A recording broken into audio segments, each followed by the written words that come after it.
এই মুহূৰ্তত জনাইছো আজিৰ প্ৰথমটো খবৰ। স্মাৰ্ট মিটাৰ নে স্মাৰ্ট লুণ্ঠন? স্মাৰ্ট মিটাৰক লৈ উত্তপ্ত সমগ্ৰ ৰাজ্য। কোনো কাৰণতে মানি লোৱা নহ'ব স্মাৰ্ট মিটাৰৰ মাধমাৰ। স্মাৰ্ট মিটাৰক লৈ ৰাজ্যৰ প্ৰান্তে প্ৰান্তে তীব্ৰ প্ৰতিবাদ। ক্ষুব্ধ ৰাইজে ঘেৰাও কৰিছে শক্তি বিভাগৰ কাৰ্যালয় আৰু অসম চৰকাৰক অতি শীঘ্ৰেই স্মাৰ্ট মিটাৰ বাতিলৰ দাবী জনাইছে সমগ্ৰ ৰাজ্যৰ জনতাই। আৰু স্মাৰ্ট মিটাৰ বাতিলৰ দাবীৰে জাঙুৰ খাই উঠিছে এইবাৰ সমগ্ৰ জনতা আৰু ক্ষুণ্ণ হৈ পৰিছে মুখ্যমন্ত্ৰী আৰু শক্তি মন্ত্ৰীৰ বিৰুদ্ধে। কোনো কাৰণতে মানি লোৱা নহ'ব স্মাৰ্ট মিটাৰৰ মাধমাৰ। আৰু স্মাৰ্ট মিটাৰক লৈ ৰাজ্যৰ প্ৰান্তে প্ৰান্তে এতিয়া তীব্ৰ প্ৰতিবাদ দেখিবলৈ পোৱা গৈছে আৰু ক্ষুব্ধ ৰাইজে ঘেৰাও কৰিছে শক্তি বিভাগৰ কাৰ্যালয়। এই মুহূৰ্তত জনাইছো আজিৰ দ্বিতীয় নম্বৰ খবৰটো। অহা 1 ফেব্ৰুৱাৰীৰ পৰা ৰাজ্যৰ প্ৰতিটো সমষ্টিৰ মহিলাই লাভ কৰিব চৰকাৰৰ ধন।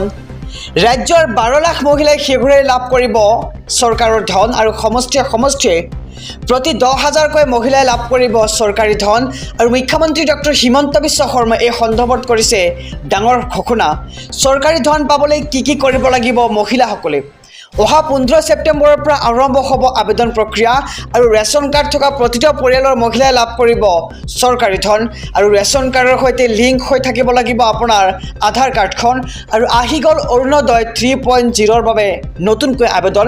আৰু 12,60,000 নতুন হিতাধিকাৰীক দিয়া হ'ব অৰুণোদয় আঁচনিৰ ধন। আৰু যিসকলে আগৰ হিতাধিকাৰী আছে তেওঁলোকে পুনৰ আবেদন কৰিব লাগিব এই ধন লাভ কৰি থাকিবলৈ হ'লে। আৰু অহা 1 ফেব্ৰুৱাৰীৰ পৰা ৰাজ্যৰ প্ৰতিটো সমষ্টিৰ মহিলাই লাভ কৰিব চৰকাৰৰ ধন। ৰাজ্যৰ 12 লাখ মহিলাই শীঘ্ৰেই লাভ কৰিব চৰকাৰৰ ধন আৰু সমষ্টিয়ে প্ৰতি 10,000কৈ মহিলাই লাভ কৰিব চৰকাৰী ধন। এই মুহূৰ্তত জনাইছো আজিৰ তৃতীয় নম্বৰ খবৰটো। মাটিৰ খাজানাক লৈ ৰাজ্য চৰকাৰৰ বৃহৎ সিদ্ধান্ত। এতিয়াৰে পৰা অনলাইন অফলাইন দুয়োটা মাধ্যমৰ জৰিয়তে দিব পাৰিব খাজানা। মাটিৰ খাজানাক লৈ অসম চৰকাৰৰ ৰাজহ বিভাগে জাৰি কৰিলে নিৰ্দেশনা। ইয়াৰ পূৰ্বে ই খাজানা পৰ্টেলৰ যোগেদি অনলাইন মাধ্যমৰ দ্বাৰা দিব পৰাৰ ব্যৱস্থা কৰা হৈছিল। আৰু বৰ্তমান দুয়োটা পদ্ধতিৰ দ্বাৰা খাজানা দিব পৰাৰ ব্যৱস্থা ৰাজহ বিভাগৰ। আৰু কেবিনেটৰ সিদ্ধান্ত মৰ্মে ৰাজহ বিভাগে মাটিৰ খাজানাক লৈ জাৰি কৰে এই বিশেষ নিৰ্দেশনাটো। আৰু মাটিৰ খাজানাক লৈ ৰাজ্য চৰকাৰৰ বৃহৎ সিদ্ধান্ত আমি সবিশেষ জনাইছোঁ SB অসম মিডিয়াৰ সমুদৰ্শকক যে এতিয়াৰ পৰা অনলাইন আৰু অফলাইন দুয়োটা মাধ্যমৰ জৰিয়তে দিব পাৰিব আপুনি খাজানা। আৰু মাটিৰ খাজানাক লৈ অসম চৰকাৰৰ ৰাজহ বিভাগে জাৰি কৰিছে এই বিশেষ নিৰ্দেশনা। আৰু ইয়াৰ পূৰ্বে ই খাজানা পৰ্টেলৰ যোগেদি অনলাইন মাধ্যমৰ দ্বাৰা দিব পৰাৰ ব্যৱস্থা কৰা হৈছিল। আপুনিও লাভ কৰে নেকি অৰুণোদয় আঁচনিৰ ধন? যদি আপুনি অৰুণোদয় আঁচনিৰ ধন লাভ কৰে তেন্তে আপোনাৰ বাবে আহি পৰিছে ডাঙৰ খবৰ। অৰুণোদয় আঁচনিৰ তালিকাত বাদ পৰিব পাৰে আপোনাৰ নাম। এতিয়া আপুনি সাজু কৰক আপোনাৰ যাৱতীয় নথি পত্ৰসমূহ। ধন লাভ কৰি থাকিবলৈ আপুনি নতুনকৈ কৰিব লাগিব আবেদন।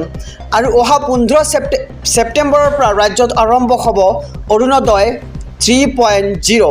আৰু নতুনকৈ এই আঁচনিত অন্তৰ্ভুক্ত হ'ব 12,60,000 হিতাধিকাৰী। আৰু অৰুণোদয় 2.0ৰ হিতাধিকাৰীও নতুনকৈ কৰিব লাগিব আবেদন। আমি সবিশেষ জনাইছোঁ আমাৰ সমুদৰ্শকক যে 2025 চনৰ 1 ফেব্ৰুৱাৰীৰ পৰা নতুন হিতাধিকাৰীয়ে পাব অৰুণোদয়ৰ সুবিধা। আৰু তেতিয়ালৈকে অৰুণোদয় 2.0ৰ হিতাধিকাৰীসকলে পাই থাকিব ধন। আৰু তাৰ পূৰ্বে পুনৰ আবেদন কৰিব লাগিব পুৰণা হিতাধিকাৰীসকলে। আৰু অৰুণোদয় 3.0ৰ নতুন আবেদনকাৰীসকলৰ বাবে ৰেচন কাৰ্ড থকাটো বাধ্যতামূলক কৰি দিছে চৰকাৰে। আৰু আপুনিও লাভ কৰে নেকি অৰুণোদয় আঁচনিৰ ধন? যদি লাভ কৰে তেন্তে আপুনি পুনৰ কৰিব লাগিব আবেদন যাৱতীয় নথি পত্ৰৰ লগতে। আৰু অৰুণোদয় আঁচনিৰ তালিকাৰ পৰা বাদ পৰিব পাৰে আপোনাৰ নাম যদি আপুনি আবেদন নকৰে।